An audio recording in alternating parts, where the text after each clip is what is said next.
এবং কমরেড অনিল চাকমাকে সম্মেলন রাজ্যের থেকে বিভিন্ন মহকুমা জেলা থেকে আগত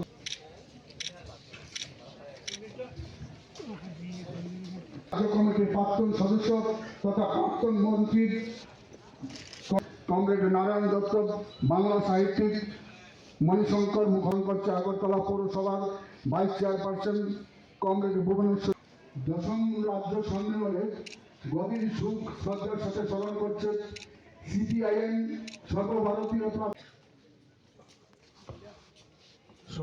কেরালার প্রাক্তন সম্পাদক, পুলিশ ব্যুরোর সদস্য, ইউনিয়নের রাজ্য কমিটির প্রাক্তন সভাপতি কমরেড মোহনলাল দাস, সাংস্কৃতিক শাখার শিল্পীরা, সঙ্গীত মহকুমা কমিটির সভাপতি কমরেড বিনয় দাস, কমলপুর মহকুমার। মঞ্চে উপবিষ্ট রয়েছেন আমাদের অতিথিবৃন্দ, পরিচালক মন্ডলী, আমাদের প্রস্তুতি কমিটির চেয়ারম্যান কমরেড নকুল দাস ছিল। এটা তো ঘটনা যে একটা ভিন্ন দলের সরকার যদি কোনো রাজ্যে হয় আর কেন্দ্রের সরকারটা যদি অন্য দলের সরকার হয়, তার কাছে 1 টাকা হোক বা লাখ টাকা বা কোটি টাকা সবকিছুই আমাদের খুবই অনুনয় বিনয় করে আমাদের চাইতে হয়। অধিকার যাই থাক না কেন, আমাদের দেশে তো সাংবিধানিক সেই অধিকার সব দল, আমরা বামপন্থীরা যেরকম ভাবে এটাকে শ্রদ্ধা করি, সেটা করে না। তো সেদিক থেকে এরা একটা কথা বলে, ডাবল ইঞ্জিনের সরকার। দিল্লি যে দলের সরকার, রাজ্যে সে দলের সরকার হয় যদি হয়, তাইলে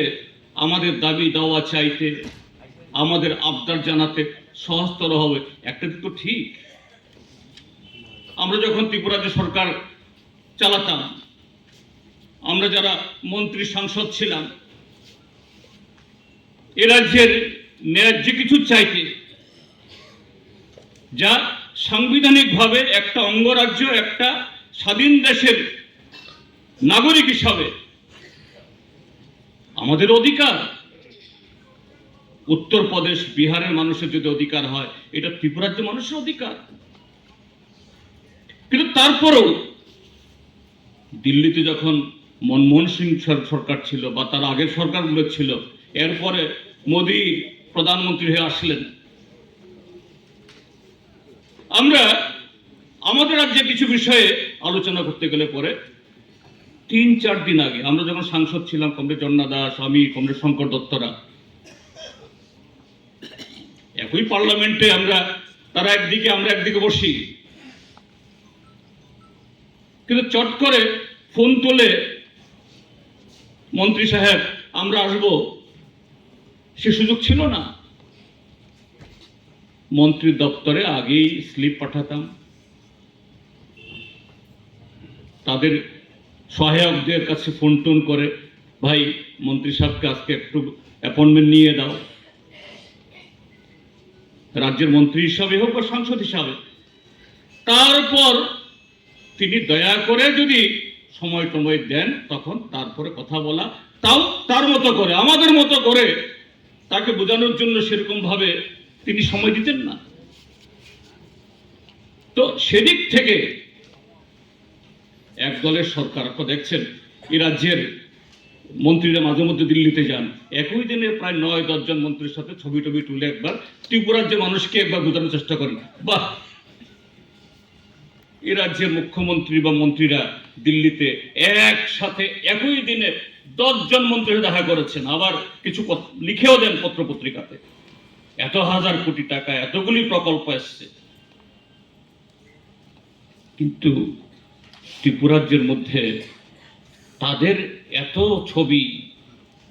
এত প্রচার, এত বিজ্ঞাপন, তার প্রতিফলন কি আমাদের রাজ্যের মানুষের দৈনন্দিন জীবনে, আমাদের আর্থিক অবস্থায়, আমাদের রাজ্যের পরিকাঠামোর উন্নয়নে, আমাদের রাজ্যের কর্মসংস্থানের বিকাশে, আমাদের রাজ্যের যারা দুর্বল তলের অংশের মানুষ, তাদের অধিকার প্রতিষ্ঠিত করার প্রশ্নে আমরা ইতিবাচক পরিবর্তন দেখি, তার ঊর্ধ্বগতি দেখি না, আমরা এটা যে নিম্নগতি দেখি, অর্থাৎ এটা ক্রমশ আমাদের সে প্রাপ্যতা, আমাদের সে অধিকার, এটা চাকরি পাওয়ার ক্ষেত্রেতে হোক, ভূমি বন্দোবস্ত পাওয়ার ক্ষেত্রেতে হোক, চাষাবাস করা, ব্যবসা বাণিজ্য করা, সব দিকে হোক, যে ক্রমশ যারা গরিব তারা বঞ্চিত হচ্ছে, এবং তার মধ্যে যারা সামাজিকভাবে দুর্বল,